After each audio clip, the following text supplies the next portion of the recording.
A Baptist preacher laying down hellfire and brimstone may not make news, but one guy is burning up the blogs for some really controversial wishes for the president.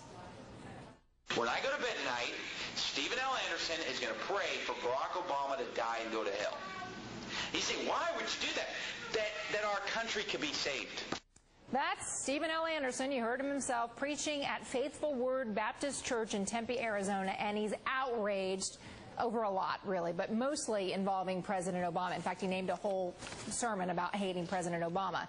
Sort of the thing that Secretary of Homeland Security, Janet Napolitano, warned could lead to a rise in extremism. That warning was controversial when it came out in April, so is that what we're seeing, a rise here in extremism?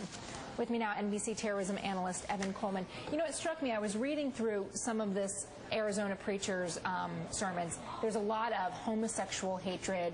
There's a lot of fury at the government. And there's a lot, he calls Barack Obama the devil. It struck me that in this country, if the same thing were being said in madrasas, we would be up in arms. Yeah, it's amazing that this kind of rhetoric is allowed, given if you're a certain kind of person, if you're a patriotic American, you can say whatever you want, no matter how far along the line it comes to inciting people towards violence against other innocent people. It's completely unjustified. And honestly, if I was the Republican Party right now, if I was Michael Steele, I would be running away from these people as fast as possible. I would be disassociating myself as quickly as possible, because it's really only a matter of time before somebody else follows exactly what these people are saying. And I say somebody else because it's already happened. We've already had instances of someone shooting up the Holocaust Museum. Does anyone have any doubt that these feelings are real and that there is a small minority of people who are willing to put these thoughts into action? I want to be clear here. I'm using Stephen Anderson because his words are so hateful. They're so outrageous. But I want to be clear. I'm not accusing him of taking action in any violent way, in any criminal way.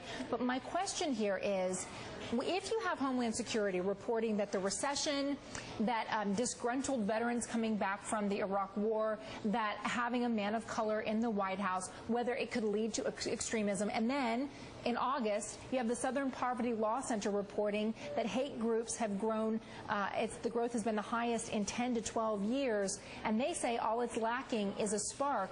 Is this sort of vitriol the spark that lights the fire? Yeah, it literally is playing with fire. It is taking people who are very easily manipulated and can be very easily pushed into doing something terrible, and it is giving them the ideology that they are seeking. It's the same thing as providing a madrasa to people who want to join Al-Qaeda and instructing them that violence is a good thing, that suicide operations are a good thing.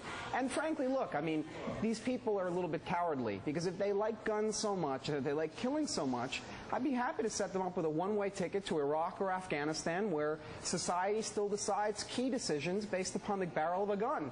And if that's the way they want to live, go there.